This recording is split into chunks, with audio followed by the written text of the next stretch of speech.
Good afternoon to everybody and welcome to the 159th edition of Vogan's Global Weather Report Live. I was going to say European Outlook, but no, it is the Global Weather Report. Just bear with a second here. And I'll bring on my old schmoosh. So, how's everybody on this? What is a glorious afternoon? I know not everywhere in the UK is glorious and sunny, but here, not a cloud in the sky, the temperature upwards of 19 Celsius, which is actually the warmest spot in the UK, up at Tain, which is about 19 miles to the north of here in Edmonton. So, yeah, very, very pleasant day indeed. We've got lots of sunshine. For a change, that is the first time we've had sun in a wee while. Certainly unbroken sunshine, at least anyway. It's been a struggle. We have seen the warmest places anywhere in the UK up in the north of Scotland over the past few days, thanks to westerly winds providing a little bit of firn effect. While certainly unbroken sunshine at least. With a second. So we have the rest of weather tuning in. Snowstorms on Everest, whatever next, laugh out loud. Yeah, I know you could say to yourself, well, that is probably not that unusual. A little bit unusual to see 3 feet of snow at this time of the year, trapping upwards of 1,000 people that were trekking the slopes of Everest in the last few days. So that has been a fairly sizable news story over the past week or so. Good afternoon to, who else? Paul James, good afternoon to yourself, my friend. Hope you're well, enjoying your weekend, not working too hard. We've got Andrea Lowe. Hey, says Andrea. Hello, Mark. Good evening, mate. We've also got same weather in Sweden, sunny, no clouds, plus 10 Celsius. Very nice indeed. Good afternoon to Paul Farwell. Good afternoon, Mark. Dull and drab in Swindon. Paul saying cloudy morning, blue sky, now 15 Celsius. Very pleasant indeed. Paint us a picture of today's weather, Mark. The high slight movement has now brought cloud in this afternoon here. Yeah, we're seeing a wee bit of an onshore flow, I think, on the East Coast, Rich. Yeah, what has everybody been up to? I have been painting, believe it or not. It's been a few years since I've done painting. But, yep, done a little bit of a paint job in the porch at the front of the house. I think we are going to try and do the hallway next, trying to give the place a little bit of a facelift. We've been in the house now 3 years, and, yeah, it's long overdue a little bit of a touch-up, a fresh coat of paint. You can't beat it, can you? So yep, we'll have a wee look at the weather in for the next few days. Richard, unbeaten this weekend, says Richard. Severe weather alert. Hello, Mark.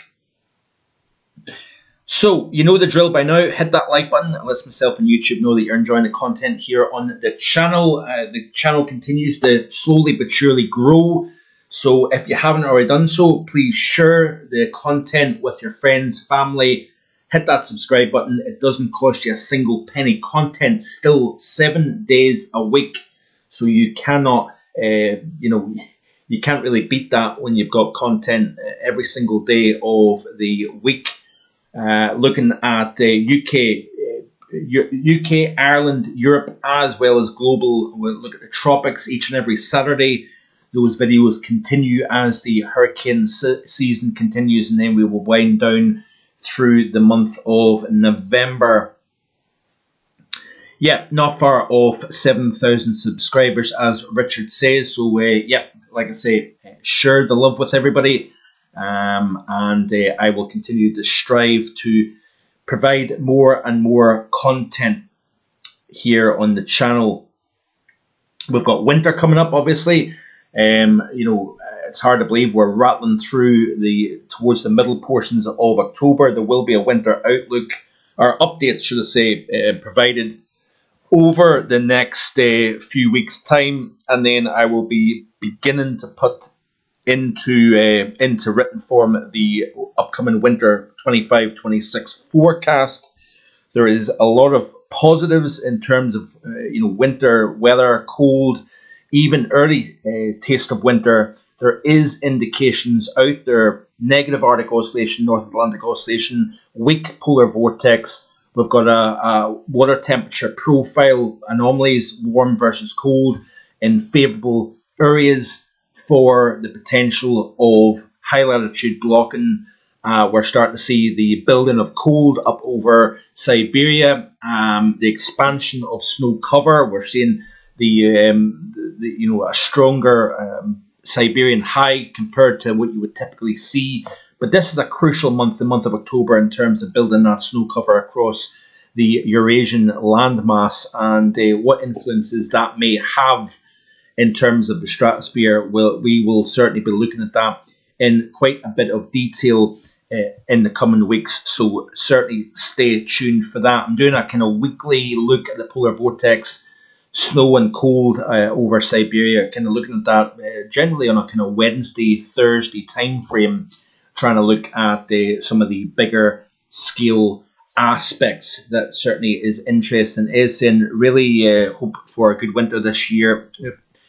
A long time due, it feels like. I suppose we've not had a decent winter since 2020-21 was actually quite a good winter, I must admit. We did see the coldest temperature since 1995 here in the UK. -23 was recorded at Braemar. My good lady and I drove up to Kinbrace that very morning that the temperatures hit -23 at Braemar. The ice was on the inside of the car. It just simply wouldn't melt despite having the blowers on and the heating on. The car read -20 Celsius that morning up in Kinbrace.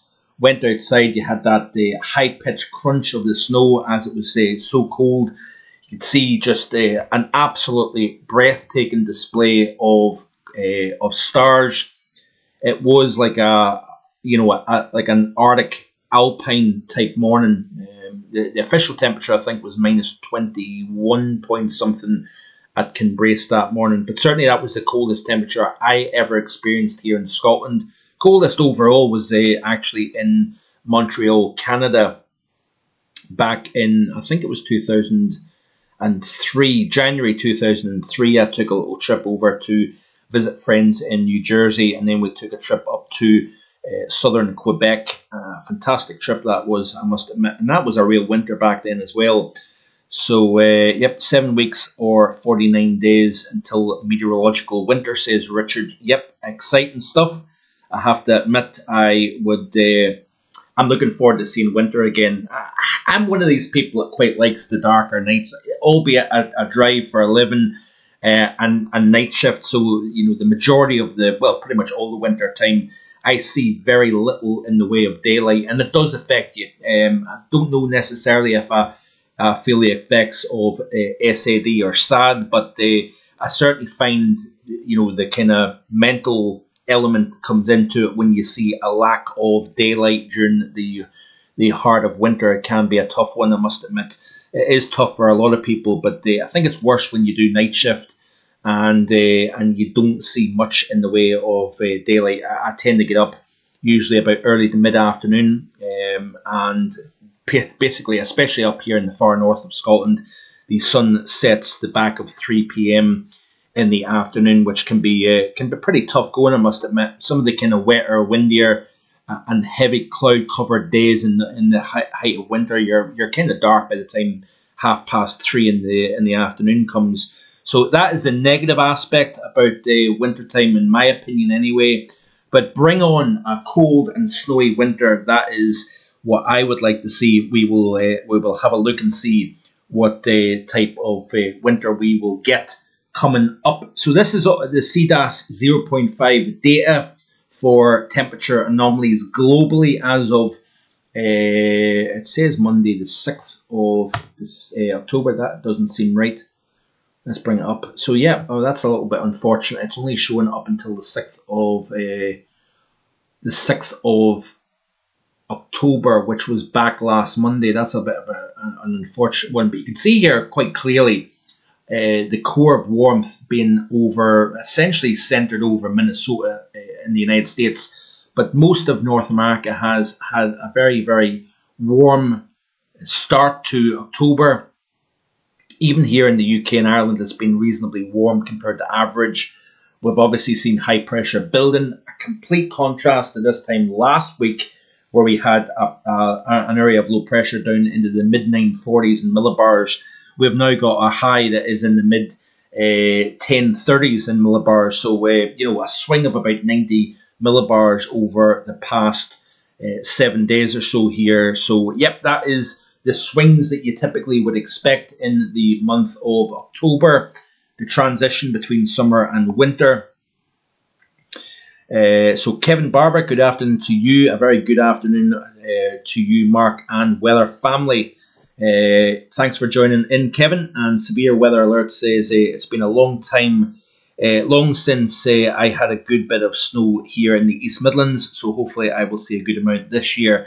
Yeah, and certainly the further south you go over the UK, it's been a long time since there's been a real good dump of snow, and then a nice cold high to build in overhead to seal that in place for a week or two. It would be good to see that yet again. Obviously, on the flip side, slips, trips, falls, broken ankles and legs and arms and whatever you get when you get the wintry weather. You also have an increase in your bills because you're running the heat a lot more. Obviously, it's difficult for older people that don't keep well, and whatnot as well. So there's obviously all different ways of looking at winter.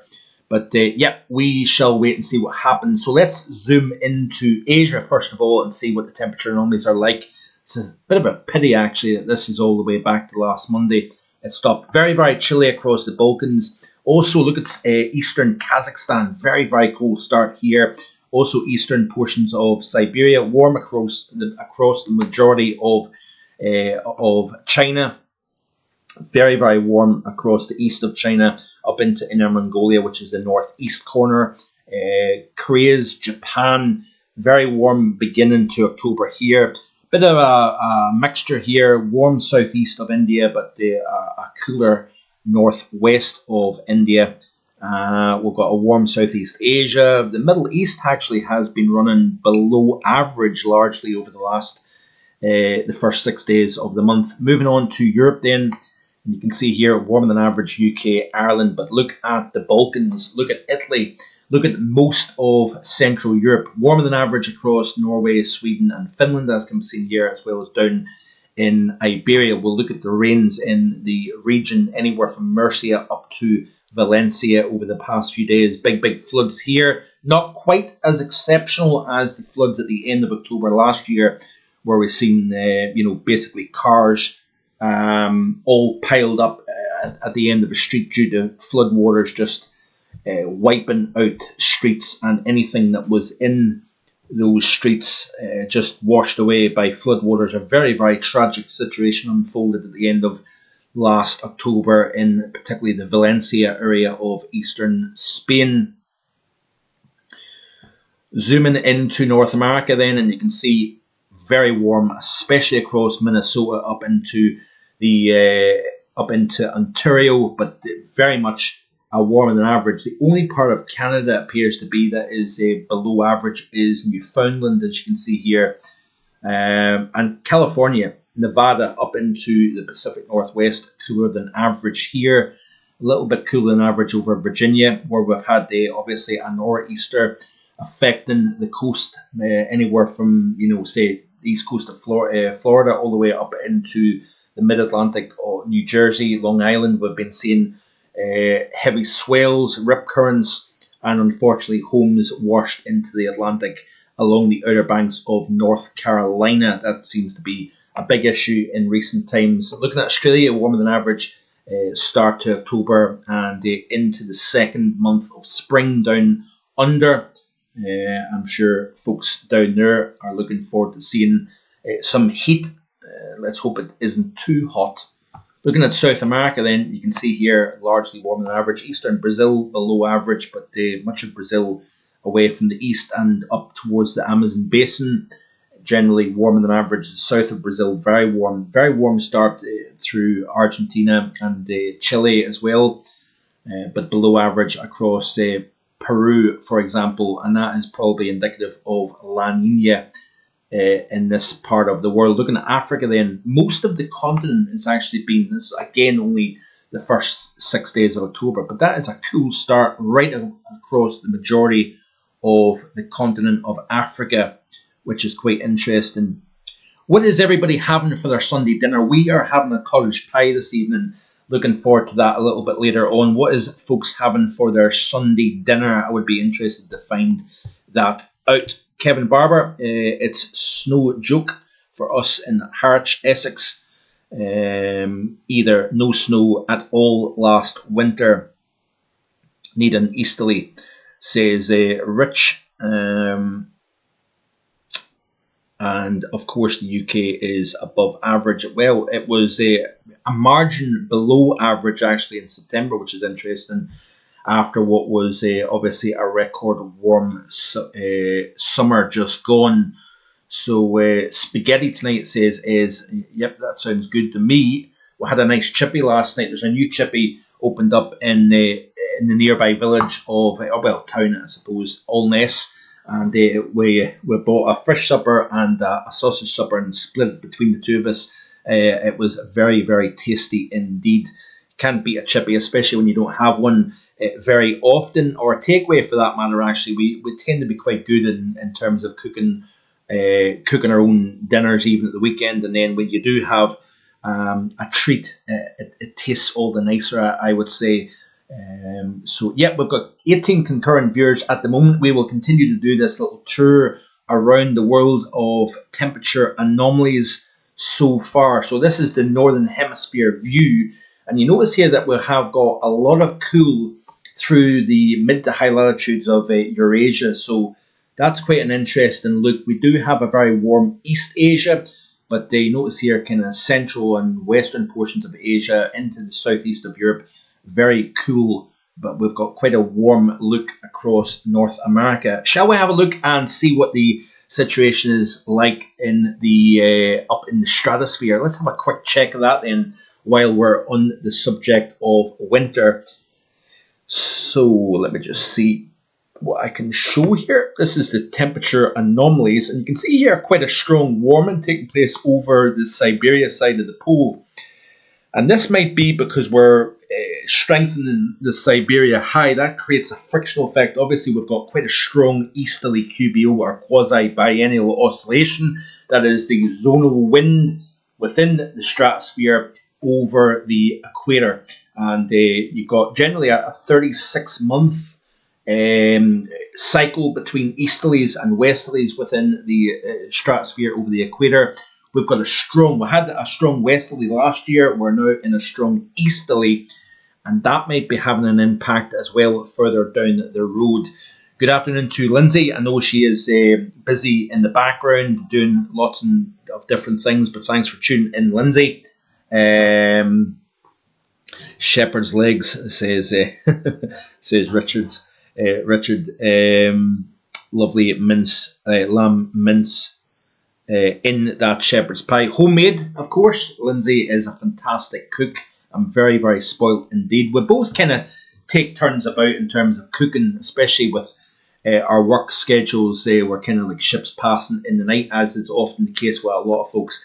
But they would tend to take turns in terms of cooking dinners. I tend to eat and then leave usually about 5 p.m, head out to work. So I usually eat the back of 4. Sometimes Lindsay's working back shift, so I cook my own, and then sometimes leave something for her to come home to later on in the evening. So yeah, I think we've got a pretty good system here in the Vogan household. But anyway, I digress. This is the interesting situation going on within the stratosphere at 10 millibars. So this is the top of the stratosphere. You can see here we've got some strong warming showing up here over the Atlantic through the top of Eurasia. But notice that we're seeing this lobe of the polar vortex.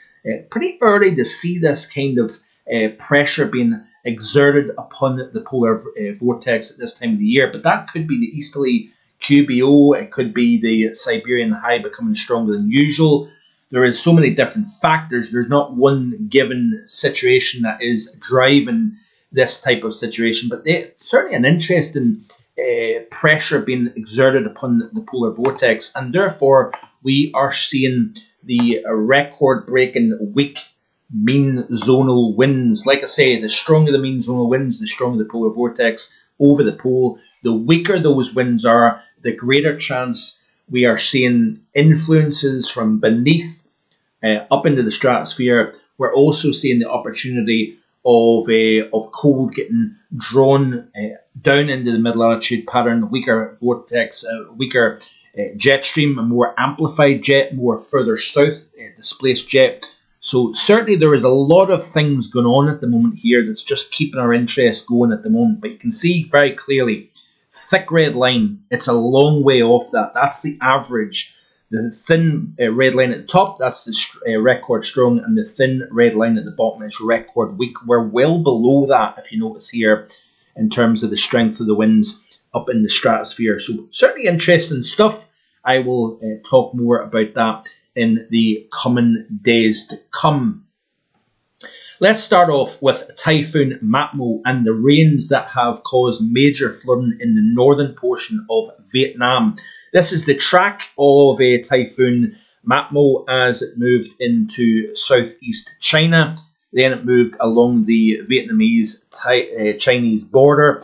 But it's the heavy rainfalls that have led to a pretty devastating flood situation across the very far north of the country at the moment. Hanoi, the capital, has been, I think that's the capital, Hanoi has been greatly influenced by this system and the rainfall in particular.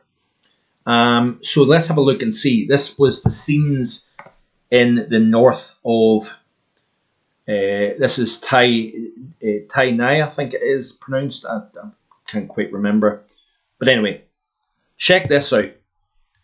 Very, very, very severe floods. Where the heck do you start with that? That is going to cause a heck of a lot of damage to properties. I believe there has been, unfortunately, deaths attributed to this. 8 people have been killed in the flash floods and landslides since the 6th of October.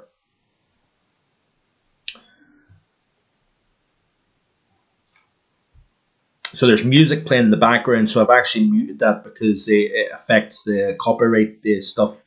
So I've taken off the sound on this particular video.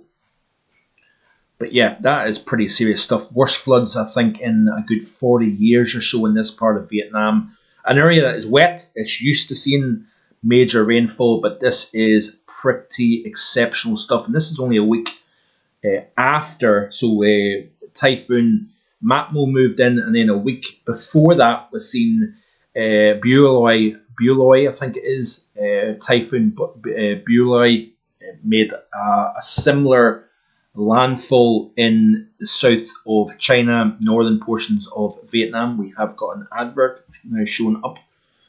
So that is the scenes out of the north of Vietnam. Let's have a quick look then at the United States. Nor'easter affecting parts of coastal eastern United States. Unfortunately, there has been more homes that have been on vacation. Let's get back now check this out. to the big story playing out down on the Outer Banks. The supermoon and the king tides have generated coastal flooding problems along parts of the East Coast. Some of the highest astronomical tides of the year in places, and this is just 9 days after, just days after 9 homes collapsed into the sea. This was near Buxton, North Carolina. The high tides, the powerful surf are to blame, and now homes that were once a block or more away from the water, they're now oceanfront properties. Not only do people live in some of these homes, but many are also rented out, Vrbo, Airbnb as vacation spots. Nikki Rozier was on vacation with her family in the Outer Banks when another home collapsed. It came down nearby. And Nikki joins us now here on Fox. So yeah, pretty nasty stuff here. So obviously this wind event, a nor'easter, you typically get this a little bit later on in the autumn and then into the winter time. These coastal lows that create the gale force winds, even storm force winds.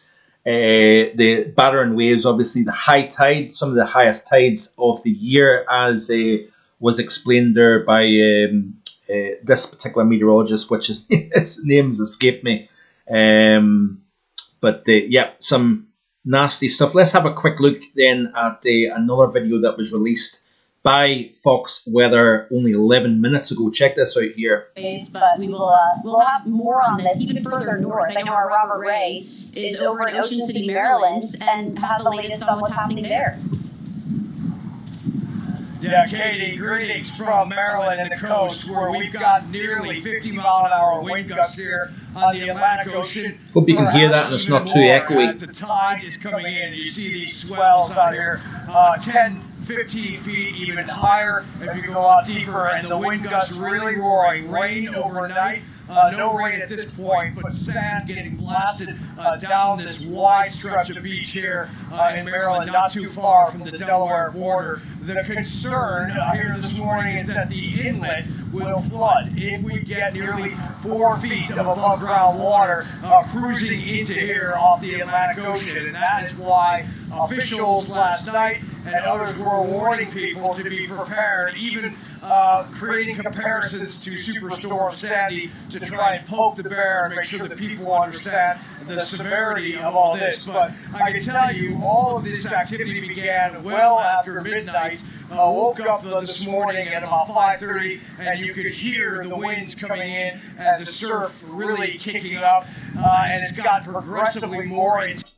So yeah, obviously you can see the size of those waves behind Robert Ray, reporting there from Ocean City, Maryland, on the eastern coast of the United States. Certainly a pretty major situation unfolding this weekend on the east coast of the US with 50 plus mile per hour winds, and unfortunately the homes that are right along the immediate coast have succumbed to the waves. But let me just have a quick check back here. Just bear with a second, everybody, because there was a pretty good video that was shown up 2 wee seconds here. And if I can try and find it, I will show you what I am talking about.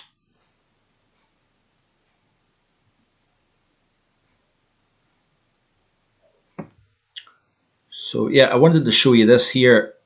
And a lot of people are especially concerned. And it's North Carolina feeling the impacts as the nor'easter continues to trek north. Erosion from the remnants of Imelda ravaged the beach, toppling multiple houses, and many are still vulnerable to this. So look at the houses here.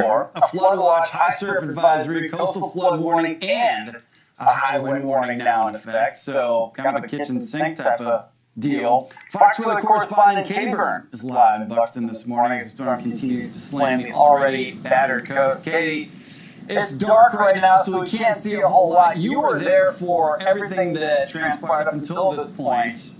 I'm sure the residents that you talked to before are probably still on edge as of right now, as this nor'easter is on the way, knocking on the front door. They are, Nick, and we still have a number of houses that have been submerged in the surf for weeks now. This greenhouse behind me is really a concern for a lot of folks. It looks like it could be the next to collapse. It's buckled even more since we were here yesterday. You can't see much. So if you look at this radar in the top right hand corner, you can see obviously how vulnerable the Outer Banks of North Carolina is, and properties. You could argue that you wouldn't want to build a home in such a vulnerable location, but you'll see footage in just a second here of those homes being within the surf as the waves move ashore. I'll continue to play this and then we'll move on to the next item on today's agenda. Now, but there's decks on the side where you can tell that they have just totally been ripped apart by this water. We are especially watching the tide cycles here. A lot of people in the neighborhood come out and take a look at the ocean. Check that out. At high tide each day, because that's when we've seen a lot of the collapses happen here. Just last week, we had 9 houses fall here in Buxton, and there was one. So in Buxton, just a week or so ago, 9 homes succumbed to the wave action. To me, it's crazy building a house in this particular part of the world, but you get the overall idea. Quite a bad year in terms of, and this is, by the way, this is without any hurricanes moving ashore, we've not had a hurricane landfall this year so far for the United States, so they've gotten off very, very lucky indeed when it comes to the weather. We've still got a bit to go before the end of the season, but could this be a hurricane-less season for the coast of the United States, whether it be the Gulf Coast or the East Coast of the US? That is going to be the question. But yep, quite a serious situation remains there. Let's have a quick look then at more items on the agenda. This is with regards to Everest. In fact, let's just see if there's anything else with regards to the flooding in Vietnam. Just bear with a second. Let's just play this quickly. So we'll go back to the Vietnam floods first, and then we'll move on.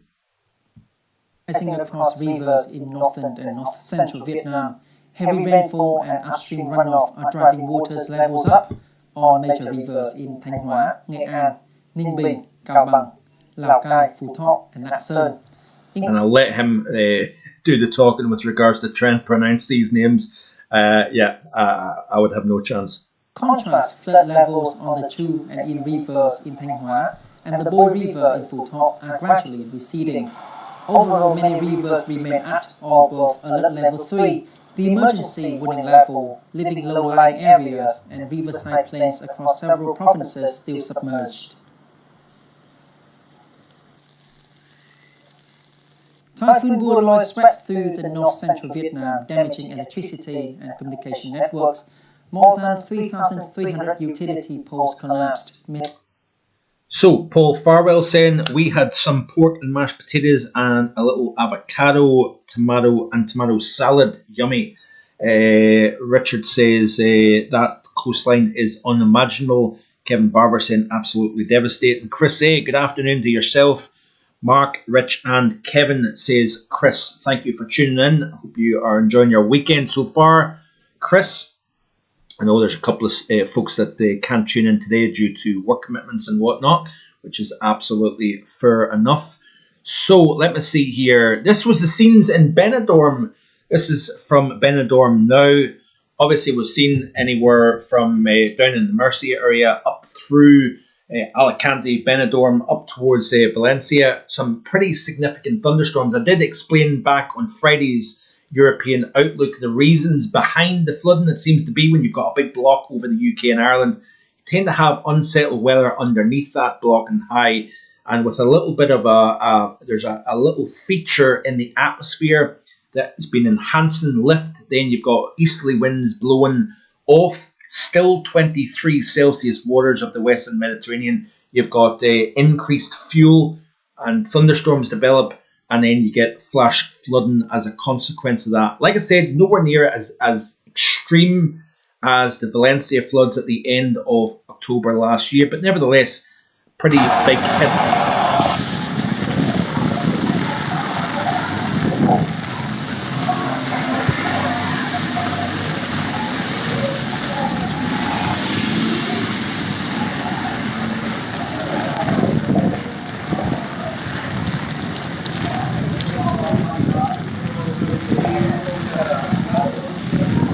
Certainly, having a late holiday down in this part of the world would not have been fun.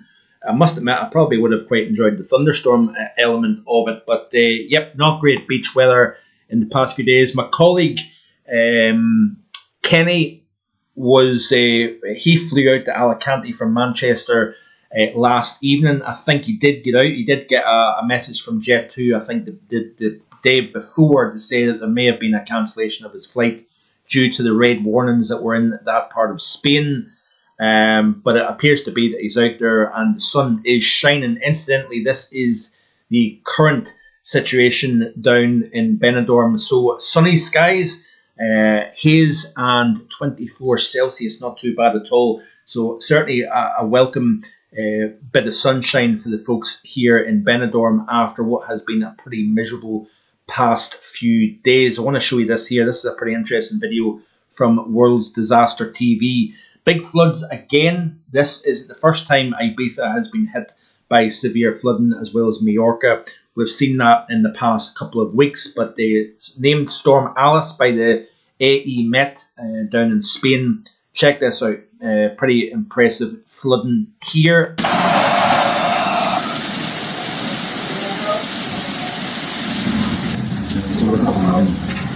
Sorry.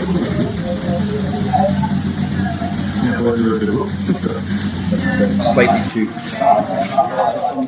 Storm Dana Alice once again unleashed its power over Spain's Balearic. Let's play this map.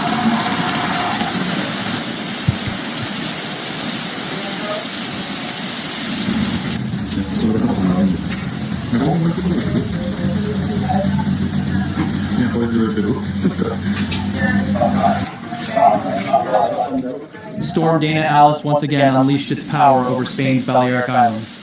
Since Friday night, relentless heavy rain has struck Ibiza and several villages in Mallorca, causing severe flooding that has paralyzed daily life. Talking about enjoying thunderstorms, so Richard was saying, always enjoy a thunderstorm abroad, always more dramatic and loud. Yep, back on the 23rd of February, my birthday, Lindsay and I were in Kuala Lumpur, Malaysia, and it's the first birthday I've ever experienced with a thunderstorm. Very dramatic lightning, very, very heavy rainfall. Obviously, it's a tropical location. You're less than 200 miles north of the equator there, but the fantastic thunder and lightning display. Then another day during that week's trip, we were walking to a shopping mall, and there was a crack of thunder and a flash of lightning. It was literally, it felt as if that lightning strike was just down the street, but very, very loud. The place just vibrated. It was pretty incredible stuff, yeah, absolutely fantastic. Hot, humid, but frequent thunderstorms. Actually, the Klang Valley, which Kuala Lumpur is located in, is one of the most active regions in the world for thunderstorm activity. I think there's quite a high death rate, unfortunately, of lightning strikes in Malaysia due to the frequency of the thunder and lightning and obviously heavy rainfall. Good afternoon to William McHenry, and also good afternoon to Sing Splint. So we have got 3 of our moderators on today's stream. So thanks for tuning in, everybody, and good afternoon to Will and his good lady Catherine over in Alness, just down the road from here. Hope you are both well. Continue to play this video quickly, and then we'll move on.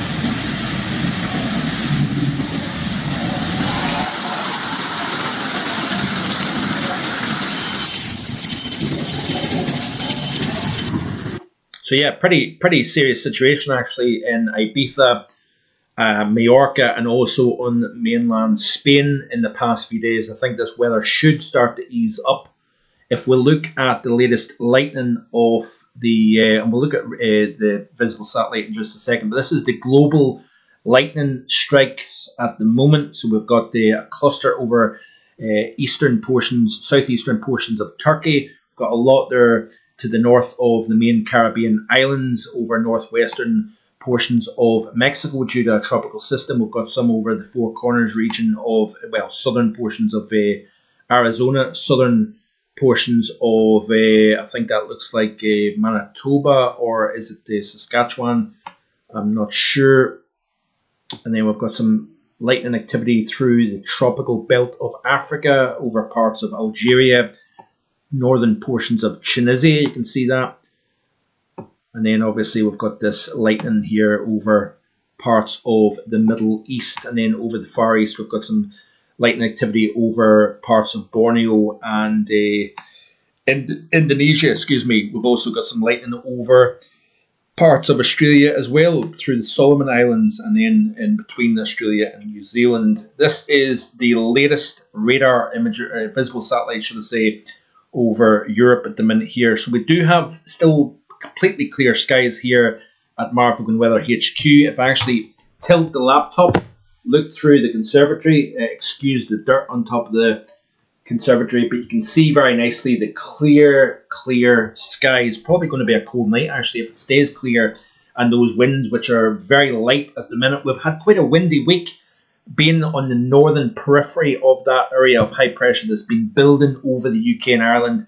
We've seen some pretty gusty winds throughout the course of the week. Winds are calm here as the heights have been gradually building. But you can see here, if we look at France, very clear day across the majority of the country. there's that weather that is affecting eastern Spain. You can see it now building and moving northwards, but very nice day across the bulk of France, as can be seen here. Looking at Iberia, and you can see here some thunderstorms. So you notice here, this was the area that was hardest hit. So Ibiza here, the westernmost part of the Balearic Islands. We had Benidorm, which is about here. We've down to Alicante as well. Benidorm's here, Alicante about here, Valencia up here. So all this weather is now lifting northwards here through the course of this Sunday time period. Looking at the UK as well as Ireland, then we do have the sunshine. So there's that little bit of onshore flow affecting parts of Yorkshire. The East Anglia area through the South Midlands up into the north of Wales. Liverpool is under cloudy skies, as can be seen here, up into parts of Lancashire, through the central belt of Scotland as well. We've got it, and then we've also got some cloud cover over parts of Aberdeenshire up into Caithness and Sutherland, the west coast. Very influenced, a very marine influenced influence today. You can see here where we've got the sunshine. It's allowing this kind of peeling back of this kind of marine layer type of element to this weather pattern. A lot of moisture trapped beneath this strong area of high pressure. Cloudy conditions over the Republic of Ireland. Northern Ireland, it looks as if we've seen sunshine appearing during the course of the afternoon. If we look at the current temperatures globally then, let's zoom right out. You can see here relatively mild across the bulk of Europe at the minute. If we zoom in, you can see here that the temperatures are pleasant underneath those sunny skies across France. We're generally high teens to low 20s. Through the central slice of France, you've got generally 20, 21 Celsius. More like teens across the far north, including the Paris area. Then down into the south of France here, we notice here 26 is quite widespread here. We've even got a 27 here in the southwest corner of France. And then down into Spain, we've got the temperatures generally in the high teens, low 20s across the north, even a few mid-20s here up towards Bilbao, Santander. We're anywhere from 20 along the coast to 26 inland.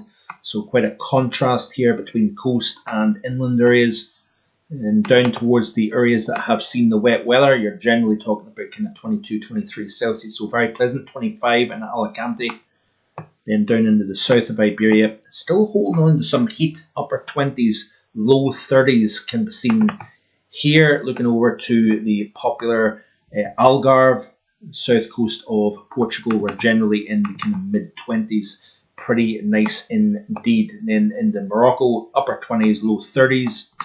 Let's zoom out then. The Canaries, it looks as if we've got a mixture of teens, low 20s, generally speaking. Then as you move into the sunniest areas of Africa, generally upper 30s, low 40s in this part of the world. Still holding on to some residual heat through the Middle East area, but temperatures are ever so gradually beginning to come down. Iraq, Syria, Jordan, we're now starting to see temperatures into the low 30s as opposed to the low 40s. Sure, again, the population areas here will be delighted to see cooler temperatures, even down into the UAE, Oman. We're only talking about low 30s here. So, yep, winter is coming. Then we'll look at India. You can see here generally 20s, perhaps low 30s, and then into the tropics of South Asia. Northern Australia, we're generally in the kind of upper 20s widely. Big contrast across Asia. We're seeing temperatures into the minus 20s now, as you would expect. So you're generally mid to high 20s in the tropics, mid to high minus 20s up into the higher latitudes then. So let's zoom in closely to, this is current temperatures over Russia, by the way. We're talking about minus 23 Celsius in a couple of spots. So, yep, we're building the cold, we're building the snowpack, and that influence is going to start having impacts on the atmosphere when you look at the areas of high pressure. Love this deep dive, says Chris A. Delighted to hear that, Chris. That is the whole point in today, the live streams each weekend, whether it be Saturday or Sunday, looking a little tour around the world in terms of temperatures. And then let's not forget over in North America, we're starting to see colder temperatures appearing again. It's obviously been very warm across North America over the past few weeks or so, but we are gradually starting to see, and it'll be interesting to see with that polar vortex. Yeah, it's in the stratosphere, it's not in the troposphere, but it'll be interesting to see with this warming taking place from the Eurasia side, pushing the vortex into the North American side. Could we see a significant cold spell coming up? That will be the question. So, speaking of cold spells, let's have a look and see if there's any ominous signals for cold into our part of the world.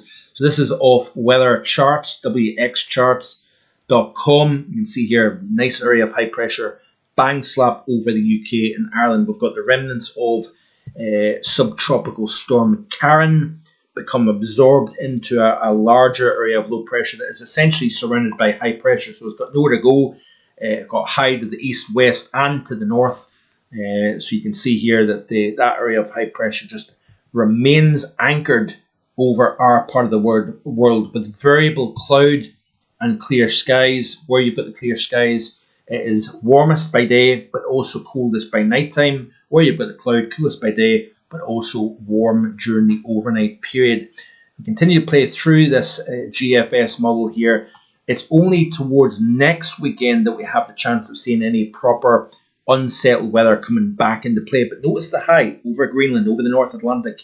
Could we start to see stormier weather, perhaps? Could we start to see displaced jet further south, colder coming down from the north? Let's pull in the 850s and we can see that we have got some flirts with colder weather. This fight between warmth trying to come up from the south, cold trying to come down from the north here. We've got this battle. But look at this here. By the time we reach Tuesday, 21st of October, some interesting runs. Some reasonably mild air associated with this area of high pressure at the minute. Look at the chillier conditions moving in to parts of Scandinavia. If we play through, that area of high pressure essentially keeps any cold from coming down over the top of the UK. But then with a bit of a breakdown of that high, then that will open the door to something colder coming in from the north. Much more detail on this coming up in the European outlooks. So again, hit that subscribe button if you haven't already done so. Let's have a look at the European model then and see what it is indicating. Back to the here and now, again, reasonably mild air associated with this area of high pressure. And then you can see a little bit of a flirt by the time we reach the end of this upcoming week, Thursday, 16th of October. It's just as that high slips to the west and north, that then may try to allow some colder air to come in. So you can see here, this battle depends on the position of the highs and the lows, whether we get more warmer coming up from the south or cold air coming down from a north or northeasterly direction. It looks as if the ECMWF has low pressure up towards Iceland. That then allows more of a southwesterly flow to drive our weather. A little bit of a pinch in the isobars between the low south of Iceland, the high over the continent. We've got this channel of warmer air coming in from a southwesterly direction. So, yep, it is all to play for as we go into the second half of October. What type of weather we get will remain to be seen. We've got 30 concurrent viewers at the moment, so a massive thank you to everybody. Be sure to hit that like button. It would be greatly appreciated. It helps the algorithm of the channel grow. And, yep, the channel is slowly but surely growing as well. And obviously numbers start to climb as we head towards the winter season as well. Actually, outside my house in July 27th, 2018, went on for a good hour. Sorry, that is in reference to a comment made by somebody else. Sorry about that, Rich. So let me see here if there's anybody else. I would agree, somewhere in 1970. So, yep, good chat going on in the stream. I always like to see that. Richard saying Lake Maracaibo. Yep, that's in Venezuela, I believe. It's either Colombia or Venezuela. Lake Maracaibo is the region with the most lightning in the world. 233 lightning strikes per kilometer per year. Venezuela, yeah. Yep, and that's a very, very localized environment there from a climatic point of view. That the lake actually acts like a bit of a lightning magnet, it has to be said. Chris said just finished work. But yeah, through obviously the tropics is the hotbed for lightning activity globally. The best thunderstorm I've ever seen so far was in Florida in 2007. Yep, you get, during the summertime, of course, you get almost daily thunderstorms. You get that heat of the peninsula, then the winds come in from both east and west. You've got that convergence, and then the atmosphere tends to pop in that near perfect environment for thunderstorm productivity. Very lightning prone area of the world, especially in the warm season. So yep, severe weather alert. Yes, even in my parents' state. So yeah, sorry. Again, good chat going on, which I like to see on the stream. So a massive thank you to everybody. I'm going to round that up. I think no, I do apologise. Stay there. Don't go anywhere. Let's have a look and see. This was in the title of the stream. Almost about to forget there. Let's have a look and see what has been going on up in Everest. Yes, it is 29,000 feet up. Yes, snowstorms are not uncommon. But for this time of the year, this is the back half of the climbing season, the time of the year when attempts of the summit are at their highest. The popularity in terms of particularly Chinese without guides. The biggest problem is if you are from the UK or Ireland, you must go with a guide. Folks in China, unfortunately, have not been doing that, and they're ill-equipped, they're inexperienced, and they've been going to the slopes of Everest. This has been an unusual early season snowstorm on Mount Everest, upwards of 2 to 3 feet of snow, burying people and their camps. Let's watch and see. This is from CBS Evening News in the United States, talking about the snowstorm on Mount Everest. A drama is unfolding on Mount Everest. Hundreds of hikers got trapped in a snowstorm at a camp more than halfway up the 29,000-foot mountain. MTS Tide has the latest on the rescue operations. It's a race against time to save the remaining 200 or so stranded climbers after a massive storm, uncommon this time of year, dumped at least 3 feet of snow over the weekend. Tents were crushed and trails were buried in this Himalayan valley, known for its soaring peaks and panoramic views, which lies at an elevation of over 16,000 feet. Cell phone videos show trekkers trudging through the snow. Around 350 have now made it to safety. One of them told our partners at the BBC the snowstorm hit just shortly after they began their trek on Saturday. Despite having visited the Himalayas more than a dozen times, he had never experienced such extreme weather, and said several people in his group of 20 showed signs of hypothermia. The Chinese government has mobilized Tibetan firefighters in an attempt to save those who are left. Mount Everest, or Mount Komalangma in Tibetan, sits on the border between Nepal and China. Climbers attempt to scale the world's tallest peak from base camps in both countries, where in recent years, overcrowding, environmental damage, and a series of fatal climbing attempts has caused serious concern. So yeah, over 1,000 climbers, I believe, got caught in that snowstorm. I think that was last weekend, actually. You did mention Saturday there. You ask, when am I going to upload my winter prediction? The winter forecast will be officially released at the end of November. I don't actually have a specific date just yet.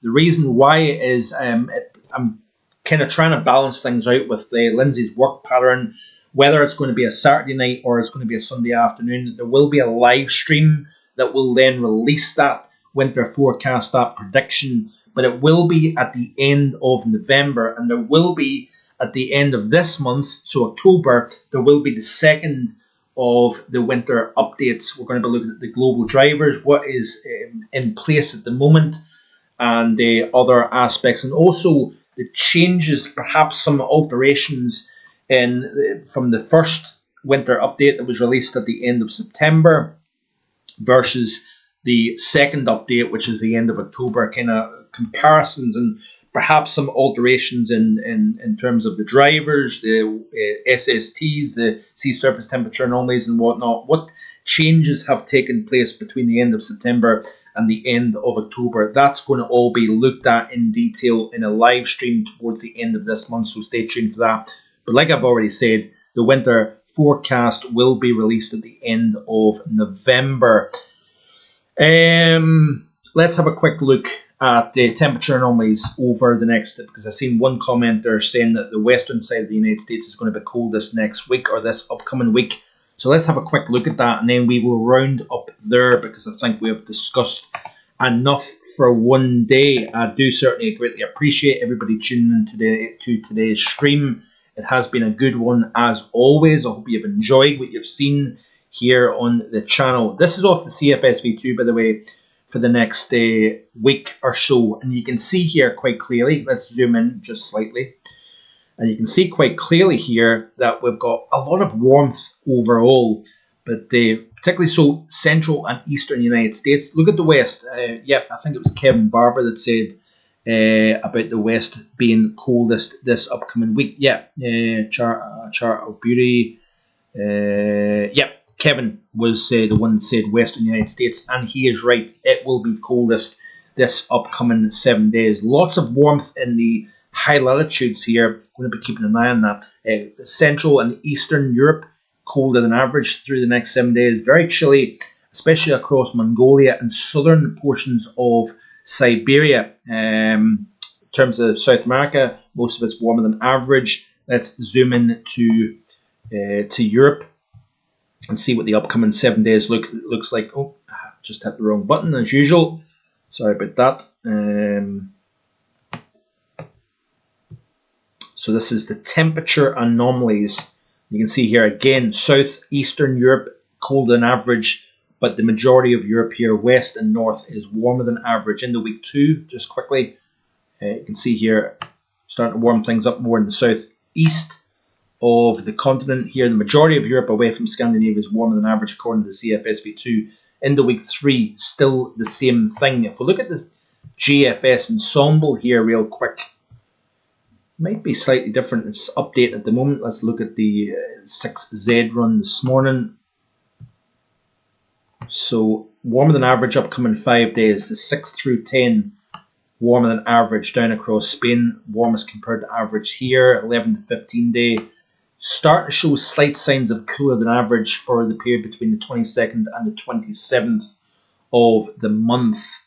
Let's quickly look at the snow projection over Asia over the next wee while or so. So let's look at the GFS model. By the way, Richard has posted a run on Twitter there about cold coming down from the north. Certainly not a huge amount showing up between now and Thursday the 16th, which is quite, that's not very far out. Obviously that is only out to Thursday coming up. But anyway, back to the point I was trying to make here. Let's look at Asia and see snow projection. But certainly stay tuned to the European Outlook this week.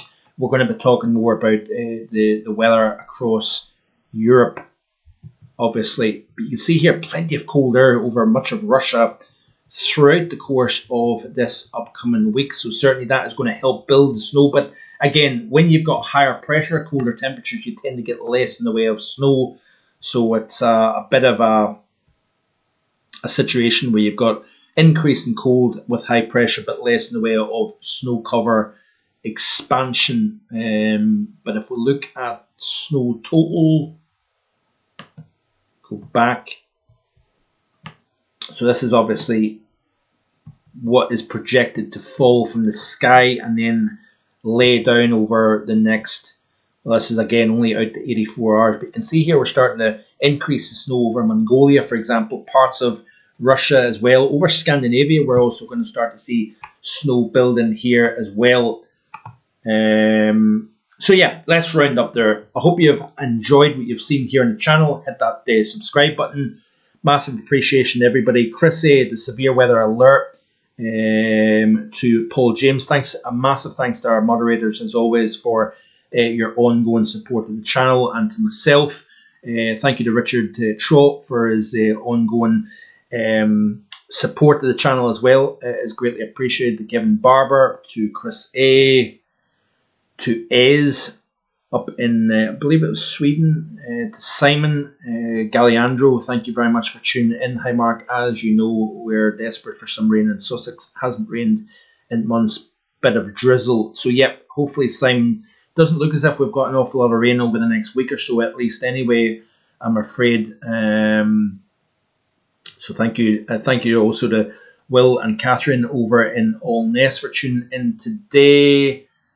So yep, let's round up there. That is me been talking for an hour, so I think that is long enough. Enjoy your Sunday dinner if you haven't already had it, and enjoy the rest of your weekend. And I'll see you again next weekend with more global weather chat. Bye bye.